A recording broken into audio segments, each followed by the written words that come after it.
प्यारे बच्चों, आज की इस वीडियो में हम जिस टॉपिक पर डिस्कस करने जा रहे हैं वो टॉपिक अपने आप में बहुत बड़ा टॉपिक है। और प्यारे बच्चों, इस टॉपिक से बहुत से क्वेश्चन पूछे जाते हैं और अगर हम उन सभी क्वेश्चंस को इस वीडियो में डिस्कस करने लगेंगे तो ये वीडियो बहुत ज्यादा लंबी हो जाएगी और मेरा मोबाइल 30 मिनट से ज्यादा वीडियो बना नहीं सकता है।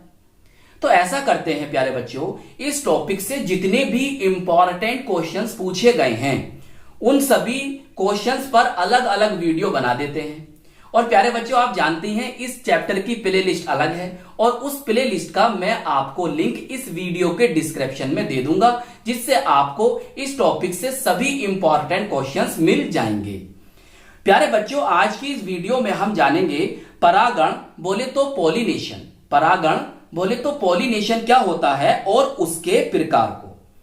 तो प्यारे बच्चों, हमने यहां पर बहुत ही सरल शब्दों में इसकी परिभाषा को और इसके प्रकार को लिख दिया है। और प्यारे बच्चों, जब हम इसको जान जाएंगे, इसको पढ़ लेंगे, समझ लेंगे, तो इसका एक बार इसी वीडियो में करेंगे रिवीजन। और रिवीजन करेंगे प्यारे बच्चों हम इस फ्लो चार्ट से और इन डायग्राम से। सही, तो चलिए फिर कॉपी और पेन निकाल लीजिए और शुरू करते हैं। तो प्यारे बच्चों, आपको ब्लैक पेन से लिखना है यहां पर परागण, और इंग्लिश में कहते हैं पॉलिनेशन। तो प्यारे बच्चों, सबसे पहले हम इसकी परिभाषा को समझेंगे और उसके बाद हम इस परिभाषा को इस डायग्राम से क्लियर कर लेंगे, जिससे हमें डायग्राम भी तैयार हो जाएगा और हमें हमारी परिभाषा भी अच्छे से समझ में आ जाएगी और आसानी से याद हो जाएगी। चलिए, तो पहले परिभाषा को समझते हैं बहुत ध्यान से। प्यारे बच्चों, बहुत ध्यान समझेंगे। पुष्प के पराग कोश बोले तो एंथर से पराग कणों पोलन ग्रेन्स का उसी पुष्प या उसी जाति के दूसरे पौधे के किसी पुष्प के वर्तिकाग्र स्टिग्मा पर पहुंचने की क्रिया को परागण कहते हैं, पॉलिनेशन कहते हैं। हमने क्या जाना सर? हमने जाना कि पुष्प के पराग कोश से पराग कणों का उसी पुष्प या उसी जाति के दूसरे पौधे के किसी पुष्प के वर्तिकाग्र स्टिग्मा पर पहुंचने की क्रिया परागण कहलाती है, पॉलिनेशन कहलाती है। प्यारे बच्चों, अगर आप चाहो तो इस डेफिनेशन को इस तरह से भी दे सकते हो। कैसे? पराग कणों का स्टिग्मा पर वर्तिकाग्र पर पहुंचना परागण पॉलिनेशन कहलाता है। या ऐसा कह दो कि पराग कणों का स्टिग्मा पर वर्तिकाग्र पर स्थानांतरण या संचारण ही परागण पॉलिनेशन कहलाता है। आपकी मर्जी है, कैसे बोल सकते हो। चलिए, अब इस डेफिनेशन को हम अपने डायग्राम से करते हैं क्लियर। तो प्यारे बच्चों, पहले आप ये लिखेंगे परागण के प्रकार। सही है। फर्स्ट प्यारे बच्चों आपका स्वपरागण, जिसे कहते हैं सेल्फ पॉलिनेशन, और दूसरा है पर परागण, जिसे कहते हैं क्रॉस पॉलिनेशन। सही। चलिए, अब डायग्राम को समझते हैं। आप देख रहे हो यहां पर हो रहा है स्वपरागण बोले तो सेल्फ पॉलिनेशन, और यहां पर हो रहा है पर परागण बोले तो क्रॉस पॉलिनेशन। और प्यारे बच्चों, मैं आपको बता दूं कि ये पुष्प है, ये द्विलिंगी पुष्प है, बोले तो बाइसेक्सुअल फ्लावर है। अब ये होता क्या है? ये होता है ऐसा पुष्प जिसमें नर और मादा भाग दोनों पाए जाते हैं। तो ऐसे पुष्प को हम कहते हैं द्विलिंगी पुष्प, बाइसेक्सुअल फ्लावर। अब देखो, इसमें ये वाला जो भाग है, ये वाला जो पार्ट है, इसे कहते हैं पुंकेसर, और पुंकेसर होता है पुष्प का नर भाग। सही। और प्यारे बच्चों, ये वाला जो भाग है ये है स्त्री केसर या अंडक, और ये होता है पुष्प का मादा भाग। तो दोनों भाग पाए जा रहे हैं, इसलिए ये क्या है? द्विलिंगी पुष्प है। सही। अब प्यारे बच्चों, ये होता है, ये जो फूला हुआ भाग है पुंकेसर का, इसे हम कहते हैं पराग कोश, और पराग कोश के अंदर ही पराग कण पाए जाते हैं। और हम क्या देख रहे हैं कि प्यारे बच्चों, हम ये देख रहे हैं कि पराग कोश से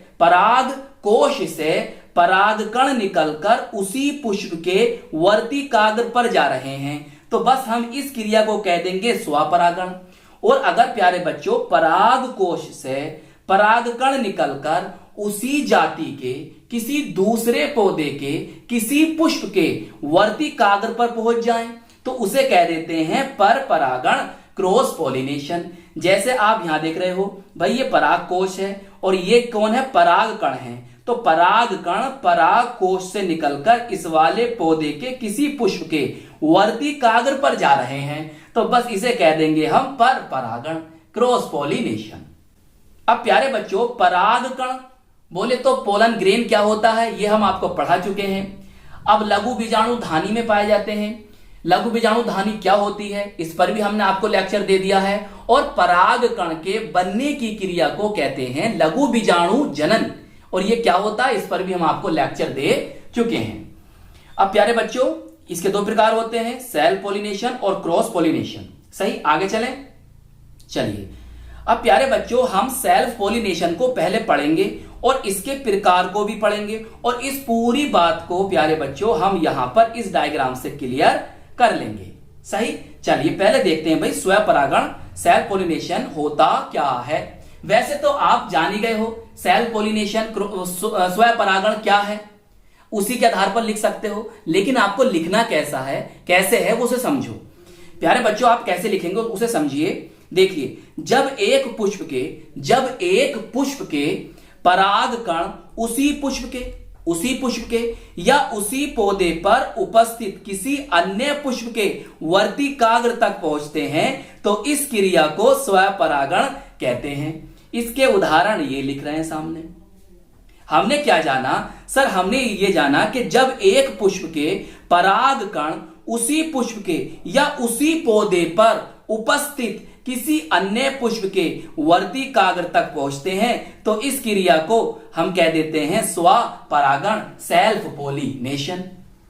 अब प्यारे बच्चों, यहां पर देखो, ये हेडिंग डालोगा ब्लैक पेन से, लिखोगे और ये वाली बात लिखोगे, ये परागण द्विलिंगी पुष्पों या एक ही पौधे में उपस्थित दो एक लिंगी पुष्पों में होता है। इस आधार पर स्वपरागण को दो वर्गों में बांटा जा सकता है। चलिए देखते हैं कौन कौन से इसके भाग हैं। देखिए, पहला है स्वयुग्मन, इसे कहते हैं ऑटोगैमी। बहुत ध्यान से सुनना।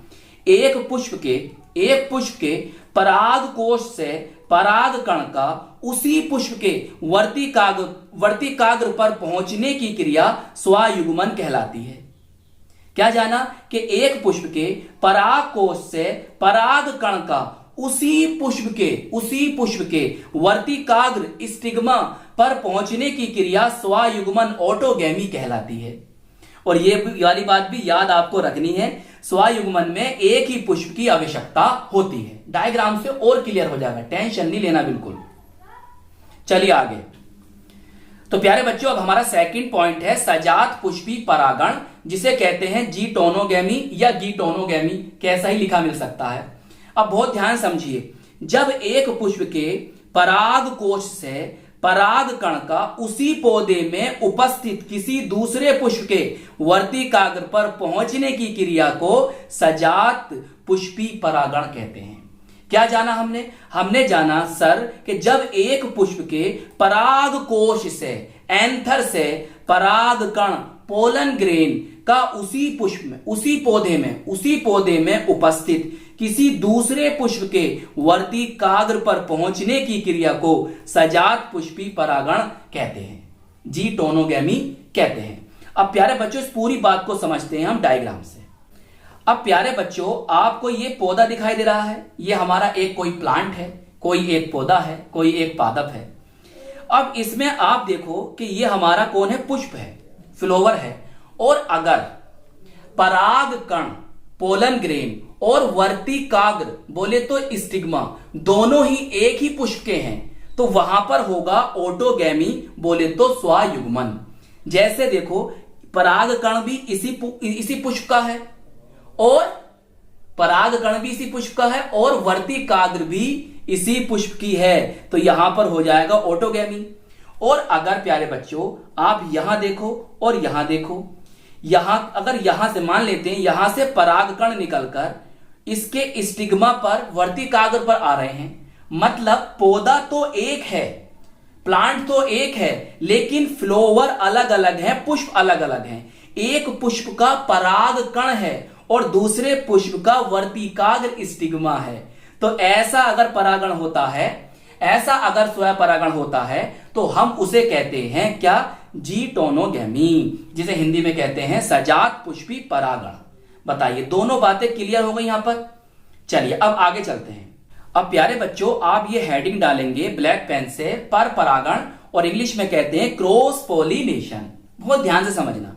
देखिए जब एक पुष्प के पराग कोश एंथर से पराग कण पोलन ग्रेन उसी जाति के दूसरे पौधे, दूसरे प्लांट के पुष्प के वर्तिकाग्र पर पहुंचते हैं तो इस क्रिया को पर परागण कहते हैं, क्रॉस पोलिनेशन कहते हैं। और प्यारे बच्चों ये वाली बात भी याद रखनी है आपको, पर परागण को पर निषेचन और एलोगैमी भी कहते हैं। और ये प्यारे बच्चों इसके उदाहरण हैं। आइए अब डायग्राम से समझ लेते हैं। अब प्यारे बच्चों आप देख रहे हो एक पौधा ये है और एक पौधा ये है। अगर प्यारे बच्चों इस पौधे के पुष्प का पराग कण निकलकर दूसरे पौधे के पुष्प के वर्तिकाग्र पर पहुंच जाए तो हम उसे कहते हैं क्रॉस पोलिनेशन या एलोगैमी। बस सिंपल सी परिभाषा है, ऐसी लिख देना जैसे मैंने समझाई आपको। चलिए अब प्यारे बच्चों हम इस पूरे क्वेश्चन का रिवीजन कर लेते हैं जल्दी से। अब प्यारे बच्चों देखिए हमने क्या जाना, हमने जाना कि पराग कण का स्टिग्मा पर वर्तिकाग्र पर पहुंचना ही क्या कहलाता है, परागण कहलाता है, पोलिनेशन कहलाता है। और प्यारे बच्चों परागण पोलिनेशन जो होता है वो दो तरह का होता है। एक होता है स्वपरागण जिसे कहते हैं सेल्फ पोलिनेशन, और दूसरा होता है पर परागण जिसे कहते हैं क्रॉस पोलिनेशन। और प्यारे बच्चों सेल्फ पोलिनेशन भी दो तरह का होता है, एक होता है स्वयुग्मन ऑटोगैमी और दूसरा होता है सजात पुष्पी परागण जिसे कहते हैं जीटोनोगैमी।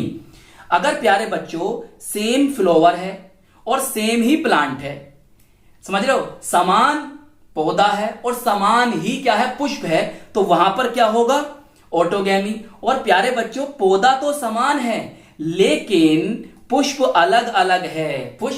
पौधा समान है लेकिन पुष्प क्या है, अलग अलग है, तो वहां पर होगा सजात पुष्पी परागण। और प्यारे बच्चों पर परागण में क्रॉस पोलिनेशन में तो पौधा भी अलग होता है और पुष्प भी अलग होता है, दोनों ही डिफरेंट होते हैं, जैसे कि आप इस डायग्राम में दोबारा देख सकते हैं। तो प्यारे बच्चों आज हमने परागण पोलिनेशन और उसके प्रकार को जाना। आई होप ये वीडियो आपको बहुत अच्छी तरह से समझ में आ गई होगी। तो ये वीडियो आपको कैसी लगी हमें जरूर बताइएगा और हम मिलेंगे आपको इसकी नेक्स्ट वीडियो में। जय हिंद, जय भारत।